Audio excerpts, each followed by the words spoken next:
총 공세를 하고 있는데 어떻게 보시는지, 또 승리 비결은, 비책은 뭐가 있는지. 저는 기본적으로 이 5개 지역은 모두가 다 민주당이 완승할 거다 이렇게 좀 보고 그래요? 있습니다. 예.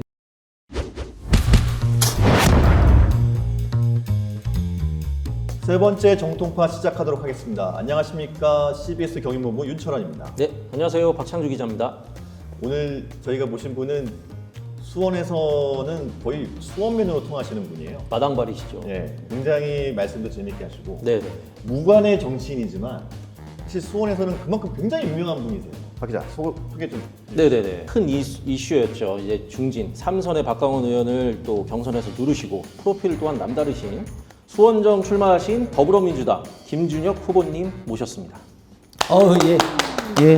반갑습니다. 김준혁입니다. 이렇게 귀한 자리에 초대해 주셔서 정말 감사드립니다. 네. 저희가 그동안에 어떤 활동을 해오셨는지 뒷조사를 좀 했는데. 그런가요? 예. 네네. 지금 이제 그 얘기를 좀 풀어보고 그 다음에 이제 더 본격적으로 질문을 드리고 인터뷰를 진행하도록 예. 하겠습니다. 고맙습니다. 자료를 쭉 찾아봤는데 내용이 너무 방대해가지고 제가 좀 애를 먹었거든요. 혹시 좀 들으시다가 마음에 안 드시거나 틀린 내용이 있으면 바로 끼어 드시면 됩니다. 예, 알겠습니다. 예. 후보 브리핑 시작하겠습니다. 1969년생, 올해 55세, 초등학교 교사인 아버지 근무지였던 경기도 평택시 출생이세요. 이남일녀의 둘째이자 장남, 초등학생 때 아버지 정근으로 백령도에 가셨다고요. 적응이 어려워서 골방에 앉아서 이제 책을 많이 읽으시면서 그때 읽었던 책들이 인문학적으로 큰 자양분이 됐다고 합니다. 이후 아버지 전근으로 직장을 수원 파장 초등학교로 옮기면서 파장동, 정자동에서 지금도 살고 계시죠? 지금 이제 광교로 이사 왔습니다. 이사하시고 지역구가 이쪽이시니까 수원에서 초중고를 나오시고 중앙대 사학과에 입학, 대학을 졸업하고 수원 환경운동센터에서 활동을 또 하셨고 경기 민원연 운영위원으로도 활동을 하셨습니다. 그리고 역사를 제대로 공부하기 위해 29, 늦은 나이죠 사실, 늦은 나이에 중앙대 대학원에 들어가서 운명적으로 정조를 만나셨다고 합니다. 틀린 거 없죠? 아니, 틀린 건 하나 있는데 이건 이따가 이야기하겠습니다. 네. 네. 예. 당시만 해도 이제 학계에서 정조에 대한 연구가 좀 약했는데 승유 억불, 유교를 숭상하고 불교를 배척했던 조선시대 때 승려를 배려를 했던 정조의 좀 매력을 느끼셨다고 해요. 그래서 정조 연구에 도전을 하시게 됐고요. 이후 수원 화성 복원에 참여, 그 유명한 정조대왕 능행차 서울에서부터 쭉 내려오는 거. 네네. 그 행사를 체계화하는 데도 기여를 하시고 또 해외로 유출된 정리의궤 성역도를 또 찾아내셨어요. 네, 맞습니다. 네. 그리고 화성 성역의궤, 발음이 어렵습니다. 의궤를 세계 기록유산으로 등재, 정조와 화성을 수원의 문화 콘텐츠로 창조하고 수원을 세계 문화유산과 기록 문화유산을 동시에 보유한 세계 유일의 도시로 만들었습니다. 정말 정조를 빼면 후보님 설명이 안 될 것 같아요. 뭐 그런 게 있죠. 아무래도 제가 정조 연구를 좀 했고 당시 정조 연구자가 거의 없던 시절에 정조를 연구하겠다고 이제 선언을 하고 정조를 연구하고 첫 정조 박사. 아니 첫 정조 박사는 아니고요. 제가 정조 연구를 하려고 할 때 역사학계에서 정조로 학위받은 분이 2분이 계셨었습니다. 그러니까 지금은 굉장히 많이 있는데 제가 처음 연구할 때만 하더라도 아마 5명 안쪽이지 않았을까 그런 생각합니다. 예, 곧 계속 진행해보고 그건 나중에 더 구체적으로 다시 한번 네, 하시죠. 네. 네. 그 공방거리로 유명하죠. 행궁 네. 복원 활동에 또 참여하셔서 슬럼화된 지역에 활력을 불어 넣으셨어요. 그렇죠. 예.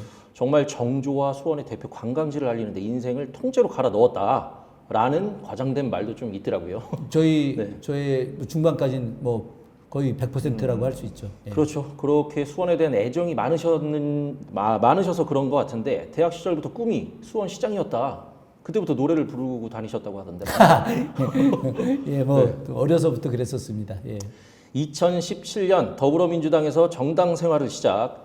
2년 전 수원시장에 실제로 출마를 하셨어요. 거기서 네. 예. 경선에서 10명의 후보들이 난립한 가운데서 경선 최종까지 올라가셔서 이재준, 지금 시장님이시죠. 이재준 당시 후보에게 밀려서 탈락은 했지만 최근 3선의 박광원 의원을 경선에서 이기며 엄청난 이슈가 됐습니다. 현재 한신대 교수로 역사는 미래다, 리더라면 정조처럼 등 정조 관련 책들과 차이나는 클라스 등 방송과 강연에서 정조 이야기를 많은 분들께 알리고 계셨습니다. 대한민국 역사학자이자 수원시청 국회의원 후보이신 김준혁 후보님 소개합니다. 와. 정말 이 프로필 설명만 하는데도 굉장히 오랜 시간이 너무 어려워요. 필요할 정도로. 근데 진짜 듣기만 해도 왜 수원맨이라고 하는지 진짜 이해가 되는 것 같아요. 저는 정말 수원을 사랑합니다. 네. 예, 수원이라는 이 도시 자체를 사랑을 하죠. 수원이라는 도시가 어떤 역사를 갖고 있는지를 제대로 공부하고 이해했기 때문에 수원을 사랑할 수밖에 없어요. 그러니까 내가 살고 있는 곳을 그렇게 사랑할 수 있나? 사실은 그게 궁금하거든요.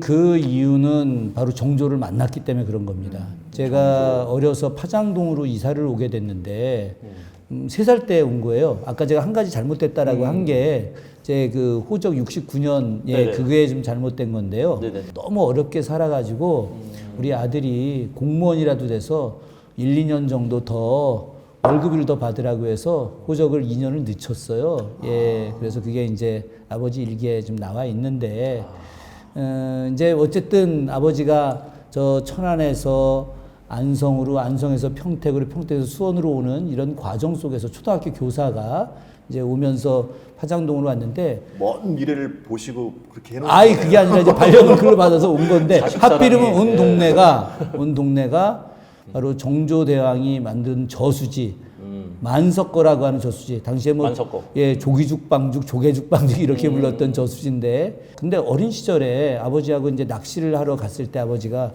이 저수지가 정조가 만든 저수지다라고 하는 이야기를 하셨어요. 아버님이 국사를 가르치신 건 아니시죠? 아니죠. 아버님이 원래 서울 물리사범대학에서 역사를 공부하셔서 그래요? 그래서 중등교사를 하다가 교원노조를 하시다 강제 해직이 돼가지고 그래서 나중에 세월이 지나서 초등교원이 된 분입니다. 그럼 진짜 후보님 말씀대로 아버님한테 역사를 예, 배우신 아버님은 거네요. 이제 역사 네. 전공이셨죠. 대학 다닐 때 역사를 전공하셨으니까. 그렇죠. 일단은 그러면 지금 이제부터 본격적으로 네. 우리 정조 박사 김준혁 후보에 대해서 하나하나 좀 파헤쳐 보도록 하겠습니다. 네. 우리가 어린 시절 김준혁은 어떤 아이였는지 좀 궁금하거든요. 제가 책을 되게 많이 읽었던 것 같아요. 책을 읽고 말을 즐겁게 하려고 노력을 했고요. 버스 안에서 당시 멀미들을 많이 했잖아요. 맞아요. 그럼 사람들이 저한테 어른들도 네가 재미난 얘기 해주면 우리가 네 얘기 들으면서 멀미 안 할 거야라고 해서 실제로 장거리 갈 때도 제가 계속 재미난 이야기를 책에서 읽었던 이야기 어렸을 때부터? 예.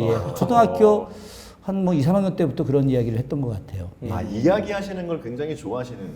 아니 이제 뭐 그걸 잘한다는 거를 사람들로부터 알게 된 거죠. 그러다 보니까 사람들이 또 계속 이야기시키고 저는 또 이야기를 또 계속 하게 됐고요.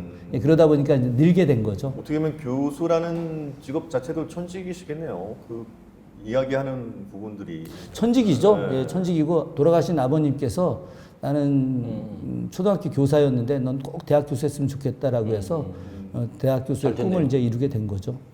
어떻게 보면 정치도 말로 하는 거라고 했어요. 네, 그렇습니다. 그만큼 또 후보님한테는 말씀을 잘하시는 것도 굉장히 장점일 수 있을 것 같은데 좀 도움이 많이 될 것 같습니다. 후보님 그 정조를 빼고는 사실 후보님 얘기하기가 좀 쉽지가 않은데 그러면 정조와 언제 처음 만났는지 그때 그 순간 어떤 감정이셨는지 좀 그때 이제 아버님이 그 이렇게 낚시하면서 네네. 이 저수지가 정조가 만든 거다라는 이야기. 근데 그땐 정조가 누군지 제가 그쵸, 알았겠습니까? 그 못에서. 예, 대학 다닐 때도 전혀 몰랐죠. 대학 다닐 때 뭐 저희들이 공부나 했겠습니까? 근데 대학원 들어가서 첫 수업 때 이제 저는 이제 서울대 국사학과 학생들하고 같이 규장각에서 2년 동안 수업을 했었는데 그때 그 규장각 안에 있는 자료 중에 범우고라고 하는 책을 보게 됐어요. 예, 그 책을 이제 제가 발표를 하게 됐는데 그 범우라고 하는 것이 사찰을 말하는 겁니다. 조선시대에 절집을 이제 범우라고 하는데 정조가 명령을 내려가지고 조선에 있는 전체 사찰 현황 책을 만들게 된 거예요. 근데 그 서문을 정조가 직접 썼는데 당시 어렵게 사는 승려들을 구제해야 된다. 네. 이들도 내 백성이다. 천민으로서의 예우가 아니라 인간으로서 존중하는 그런 글들이 있어서 깜짝 놀랐습니다. 숭유억불 시대, 아까도 잠깐 그 말씀하셨지만 그 숭유억불 시대에 이렇게 인간에 대한 존중의 마음을 갖고 있는 군주는 누구인가라고 해서 그때 이제 정조를 공부하자. 그때는 당시에 독립운동사다 막 연구하던 시기였는데 그렇죠. 제가 정조 전공한다고 하니까 선배들이 다들 야 너 미쳤냐? 너 저 옛날에 학생운동하고 막 다 했던 사람이 무슨 뭐 조선시대 왕을 전공하냐. 그렇죠. 그래서 아닙니다. 이 사람 되게 훌륭한 사람입니다. 이 사람 전공해야 됩니다. 개혁 정치를 이 사람한테 배워야 됩니다. 그러면 어떻게 보면은 수원에서 계속 초중고를 나오시면서 그 수원 화성을 늘 보시면서 살아와셨을 텐데. 그렇죠, 그렇죠. 어려서 무너진 장안문 위에서 놀았죠. 그때도 정조는 몰랐어요. 몰랐죠. 그때도 몰랐죠. 그때도 몰랐던 나이가. 그러니까 지금은 장안문 보면 누각이 다 있잖아요. 네네네. 저희 어려서 없었어요. 없어서 그 누각에 지붕 없이 그냥 성벽만 있는데 그 위에서 막 놀고 그랬거든요. 근데 이게 뭐 정조가 만든 건지 어떻게 알았겠습니까? 그때 몰랐지. 그러면 정조를 공부하기 위해서 사학과를 갔던 게 아니고 예. 사학과를 가서 대학원을까지 가보니 그때 정조를 처음 아셨다는 거예요. 사실은 저는 기자가 되고 싶었어요. 예, 그 꿈이 기자였었습니다. 그래서 중앙대 신문방송학과를 가려고 했는데 옆에서 누가 신방과 가는 것보다 국문과나 사학과 가는 게 더 기자가 되기 좋다는 거예요. 글을 많이 쓰니까. 예, 그래서 제가 아버지가 역사 공부를 했던 분이었기 때문에 국문과보다는 사학과를 가자라고 해서 사학과를 가게 됐던 겁니다. 그래서 기자가 되고 싶었는데 시대의 이런 흐름 때문에 기자가 못 되고 그냥 계속 이제 졸업한 이후에 시민운동을 계속 하다가 제 아내가 대학원 가서 공부를 했으면 좋겠다. 대학원 가서 공부하면 참 잘할 사람인데 이렇게 이야기를 했죠. 예, 후보님 그러면 그때 그럼 정조를 처음 만난 다음에 그 다음부터는 이제 수원에서 계속 살고 계셨잖아요. 그렇죠. 그때 그러면 바라봐지는 그 화성과 정조라는 사람이 되게 다르게 보였을 것 같아요. 달랐죠. 어떻게 달라졌나요? 어떻게 달라졌냐면 이 화성이라고 하는 그 성 자체가 단순하게 군사적으로 이런 외세침을 막는 거 혹은 그 성 안에 있는 기득권들을 보호하는 성이 아니라 이 성이 백성들을 위한 성이었다. 이걸 얘기하면 좀 긴데 사대문이 있지 않습니까? 네. 우리나라 보통 읍성들은 문이 3개가 대부분이에요. 근데 4개가 있는 것도 특이하지만은 이 북쪽 대문이 관문이거든요. 네. 이 보통 북쪽 대문 다 폐쇄입니다. 우리나라 전통 관념들이. 근데 북쪽 대문을 오히려 관념으로 열어서 놓고 써요. 그렇기 때문에 이것은 기존에 갖고 있던 패러다임을 완전히 바꿔버린 거죠. 그러니까 지금 1번 국도 노량진에서부터 네. 수원까지의 그 1번 국도를 정조가 만든 거죠. 그래서 동네 이름도 금천을 시흥이라고 바꾸고 새롭게 흥하기 시작한다. 그러니까 도로도 열고 상업 구조도 바꾸고 농업의 어떤 구조도 바꾸고 철저하게 백성들을 위해서 이제 국가의 구조를 바꿔낸 거예요. 모든 기득권들을 갖다 누르면서 이제 새로운 세상을 만드는데 그것이 철저하게 백성들 위한 건데 그것에 대한 혁신 도시로 수원이 건설이 된 겁니다. 그래서 제가 그거에 감동을 받아서 박사 논문이 그 내용이에요. 예, 혁신 도시 수원. 그래서 양경 체제 2개의 수도를 두는 겁니다. 한양과 수원의 양쪽 2개의 수도를 두게 됐죠. 이 2개의 수도 논리가 세종시를 만드는데 기여를 하게 됩니다. 나중에. 그러니까 어떻게 보면 국토 균형 발전의 그렇죠. 근간이네요. 예, 어떻게 그래서 보면은. 상업개혁, 예, 이것이 바로 이제 수원에서 이루어지죠. 농업개혁 수원에서 이루어집니다. 1791년에 조선의 모든 백성들이 누구든지 다 장사를 할 수 있게 바뀌어요. 그 2년 전에 수원서 시범적으로 실험을 합니다. 여기서 성공해서 이제 국가 전체로 바꿔내죠. 바로 이 수원이라는 도시는 실험 도시예요. 새로운 혁신 또 좋은 위민의 정책들을 실험하고 그걸 성공시키고 성공된 걸 팔도에 보급해서 조선을 부유하게 하겠다. 이거 정조 말씀입니다. 이게. 수원을 만든 이유를 정조가 이렇게 딱 이야기해요. 네, 오늘도 역시 강의를 열심히 저희가 듣는 아닙니다. 이제 물어보니까. 그러니까 예, 그런 예. 어떤 그 사상에 대한 그 연구가 결국엔 수원 정치인으로서의 어떤 본인의 어떤 그 이상점이라고 해야 되나? 그렇죠. 그런 제가 거 반영이 정치를 되겠네요. 하게 된 근본적인 이유가 정조의 개혁 정치를 공부하다가 이 정조의 개혁 정치를 오늘 현실에 맞게 실천하고 싶다. 사실 그게 제 정치 시작의 출발입니다. 목표가 그러면 정조에 다 있겠네요.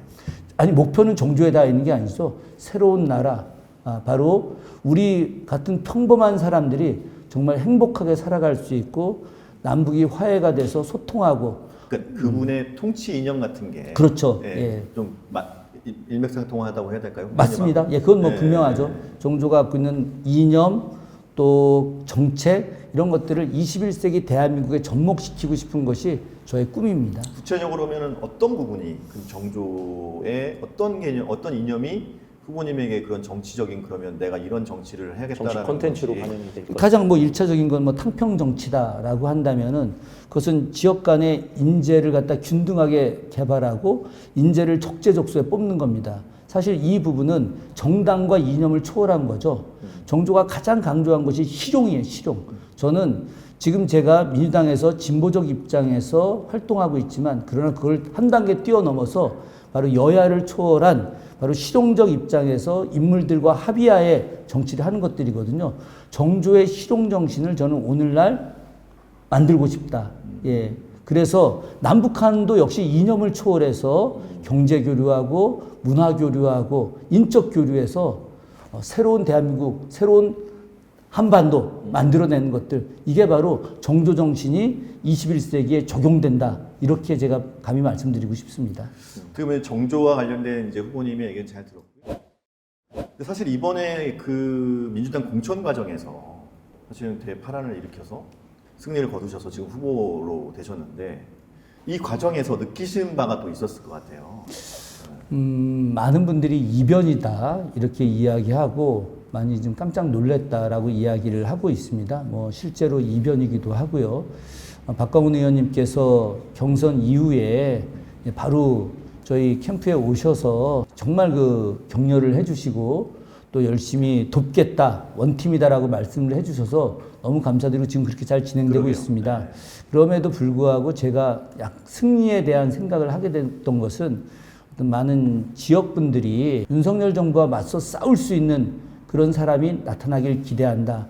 전투력에 있는. 예, 제가 과거에 검찰개혁부터 시작해서 박근혜 탄핵 운동에 열심히 나섰었고요. 그렇죠. 그리고 이 정부 들어와서도 윤석열 정부의 무능과 폭정에 대해서 끊임없이 거리에 나가서 연설도 하고 또 늘 참여를 해오지 않았겠습니까? 앞장서서. 네, 진짜. 그래서 그 윤석열 정부를 바로잡는 일들 그리고 지난 2년간의 잘못에 대해서 심판하는 일들 이것을 그 누구보다 앞장서 왔기 때문에 그것에 대해서 많은 시민들이 인정하고 그래 그러면 김준혁이 앞으로 나가서 더 열심히 싸울 수 있겠구나. 그럼 우리는 김준혁을 지지하겠다라고 하는 의견을 많이 보여주셨고요. 그것이 바로 제 승리의 원동력이 되었다라고 자신 있게 말씀드릴 수 있습니다. 그렇게 뭐 말씀을 하신 것처럼 상대 진영에서도 완전 총 공세를 펼치고 있어요. 수원 벨트를 딱 호명을 해가면서 총 공세를 하고 있는데 어떻게 보시는지 또 승리 비결은 비책은 뭐가 있는지. 저는 기본적으로 이 5개 지역은 모두가 다 민주당이 완승할 거다 이렇게 좀 보고 그래요? 있습니다. 예, 자신 있게 말씀드릴 수 있는 것은 민주당 후보 5분들이 전투력도 대단하지만 지역을 아주 꿰차고 있습니다. 지역에 대해서 모르는 게 없는데 아니 저쪽은 왜 아주 오랫동안 일했던 사람들 다 날리고 이렇게 갑자기 내려 꽂는 거야. 수원 시민들이 지금 사람들을 내려 꽂는 거에 대해서 굉장히 분노하고 있습니다. 야, 우리가 이거 바보야? 우리를 되게 우습게 보는 거야? 윤심이면 다야? 이렇게 이야기하죠. 다 윤심으로 내려왔다. 그래서 저희는 윤심 대 수원 민심의 대결이다. 이렇게 지금 이야기를 하고 있는데 국민의힘 후보들이 수원 지역을 모르고 오로지 윤석열 대통령을 팔아서 뭐 해주겠다, 뭐 해주겠다, 뭐 해주겠다 하는데 아니 지금 대통령이 해주겠다고 한 것이 900조가 벌써 넘어버려요. 수원 시민들이 굉장히 합리적입니다. 그리고 이분들이 굉장히 실용적이에요.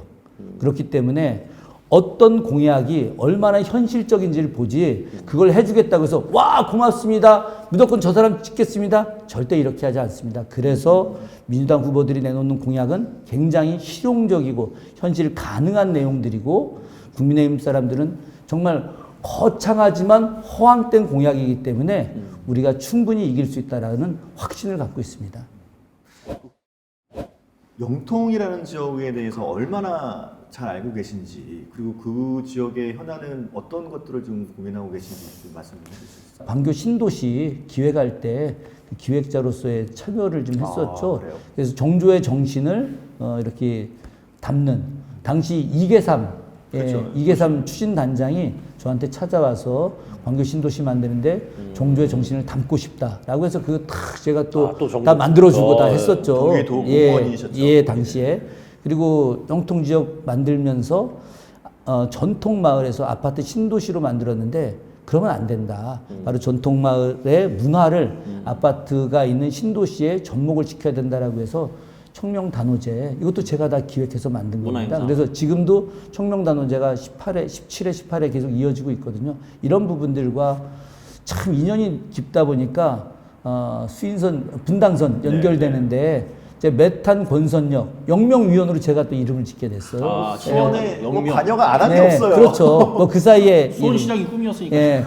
그래서 제가 이제 이 지역은 정말 오랫동안 인연이 있는데 그러다 보니까 문제점도 많이 알잖아요. 광교 지역 교통 문제, 또 광교 지역 안에도 웰빙타운, 광교 중앙역이 있는데 법조타운이 있는데 또 문제점. 메탄 지역은 도시 계획으로 인해서 거기가 이제 딱 지정되어 있는 게 있습니다. 상가주택, 뭐 이런 식으로 지정돼 있어서 더 발전하기가 어렵고, 영통 지역도 지금 25년 가까이 돼서 신도시, 일기 신도시이지만 지금 노후화되어져 가고 있는 이런 것들, 또 교통 문제, 영통 소각장 문제, 얼마나 많은 문제들이 있습니까? 이런 문제들을 갖다가 제가 계속 여기 오기 직전까지도 계속 주민들하고 대화 나누면서 그런 문제들을 어떻게 해결할 것이냐. 저 그냥 무조건 해결한다 이렇게 이야기하지 않고요. 그것을 해결할 수 있는 가장 좋은 내용들을 갖다가 합리적으로 만들어내고, 국회가 하는 일이 뭡니까? 국회의원이 하는 일이 뭡니까? 입법 혹은 법을 개정하는 거죠. 그런 것들을 통해서 국비, 도비를 유치하고 합리적으로 문제를 풀어내는 방식들, 그걸 이야기합니다. 그래야지 시민들이 이제는 받아들이죠. 그냥 해주겠다 이렇게 하면 안 됩니다. 이게. 네. 아까 모두에도 말씀드렸지만 교수 대 교수 대전이에요. 말 그대로. 상대 후보 수원 이수정 교수님 어떻게 좀 보시는지, 그리고 나만의 장점은 무엇인지. 제가 좀 먼저 말씀드릴 거는 교수 대 교수라고 똑같은 교수는 아니다. 물론 이제 이수정 교수님도 학계에서 굉장히 중요한 역할을 하셨고, 그렇죠. 언론에서도 상당히 많이 나오신 분이시죠. 전국적 이미지는 좋죠. 저도 나름 정조와 관련해서는 나름의 업적이 있습니다. 제 연구 업적과 관련해서 제가 2020년에 썼던 리더라면 정조처럼 이 책이 당시 대통령 추천도서로 선정이 됐습니다. 그게 대통령 추천도서 딱 4권이었는데 그중에 한 권이 제 책이었죠. 그럴 정도로 역할을 좀 했는데, 그런데 약간 다른 게 있습니다. 저는 역사 전공자지만 역사를 토대로 해서 도시에 대한 발전을 연구해 왔던 사람이기 때문에 제가 수원시 도시계획위원을 오래 했어요. 아, 그래요? 수원시 건축위원도 제가 오래 했습니다. 문화재위원만 한 경기도 문화재 전문위원도 했지만은 제가 문화재 관련된 전문성을 떠나서 문화 콘텐츠 개발, 도시계획, 건축, 한옥 이런 모든 토목 도시 건축과 관련된 그런 공부를 오랫동안 해왔고, 그 실제 현장에서 위원으로 활동을 했기 때문에 저는 이수정 교수님이 하고 있는 그런 교수로서의 역할을 뛰어넘는 거죠. 수원 전문가는 나다. 예, 아니 수원 전문가뿐만이 아니라 도시 전문가죠. 수원은 예, 도시에 대해서 그래서 이 부분이 도시계획으로 어떻게 바뀌어야 될지, 도시계획을 어떻게 새롭게 만들고 풀어야 될지, 이런 부분들에 대해서 전 완전히 전문가입니다. 그렇기 때문에 제가 자신 있게 우리 지역의 문제, 가령 공업지역으로 묶여있는 곳을 어떻게 도시발전을 시켜야 될지, 그러면 이 안에서 트램을 연결하는 데 있어서 트램 다 안 된다고 생각하지만은 그것을 갖다 가운데 중앙차로로 연결해 가지고 양쪽을 조금씩 좁히고 폭을 넓히면서 하는 새로운 방식들, 이거 트램 전문가하고 만나 가지고 쭉 정리하고, 결국 저는 가서 공부하고 그 공부된 것을 갖다가 다시 바로 현실 안에서 적용시키고 그것을 갖다 정책으로 만들고, 이렇게 지금까지 하고 있기 때문에 저 정말 빨리 이수정 교수님하고 토론하고 싶어요. 예. 그래서 이수정 교수님이 갖고 있는 장점에 대해서 제가 칭찬해 드리지만, 이수정 교수님이 좀 부족한 부분에 대해서 저는 이렇게 준비했습니다라고 우리 많은 시민들에게 이야기해 드리고 싶습니다. 정말 자신감이 넘치시는 것 같아요. 진짜. 역사뿐만이 아니라 나는 도시 전문가다. 네, 그렇습니다. 네. 네. 그리고 어떻게 보면 말씀만 들어도 이 수원에 대한 뭐 인연과 사랑이 너무 많이 느껴져가지고 정말 수원맨이라는 말이 정말 괜히 나온 게 아니라는 생각이 아유, 듭니다. 고맙습니다. 진짜. 뭐 네. 과찬이신데요. 지금까지 열심히 이렇게 준비해 왔습니다. 그러니까 평생을 준비해 오신 예, 거잖아요. 아무튼 오늘 그 후보님 질문 인터뷰 이 정도로 하고요. 네. 저희가 좀 준비한 시간이 있는데 그 후보님이 그 수원 영통 지역 분들께 꼭 하시고 싶은 말씀 있으시면 하시라고 편하게 하시라고 저희가 길게 한 30초 드릴게요. 아, 예. 네, 뭐 네, 준비하실 그렇게. 시간은 안 드릴 거고요. 30초 바로 시작하겠습니다. 준비 시작. 수원 정 지역에 계신 많은 시민 여러분, 저 김준혁입니다. 저 수원을 위해서 여태까지 일해왔고요. 또 수원 정 지역을 위해서 더 많은 역할을 할 겁니다. 메탄, 원천, 영통, 광교 이곳에 계신 분들 정말 어려운 이야기 저한테 다 해주시기 바랍니다. 그 이야기 제가 다 듣겠습니다. 그리고 그 이야기를 통해서 새로운 대안 마련하겠습니다. 저 준비된 사람입니다. 열심히 하겠습니다. 아, 예, 네, 잘했습니다. 지금까지 수원정 출마자 더불어민주당 김준혁 후보님이셨습니다. 네. 감사합니다. 아유, 고맙습니다. 감사합니다. 예. 총선에 한 표에 도움이 되는 프로그램 정통파 4월 10일까지 함께하겠습니다. 오, 고맙습니다.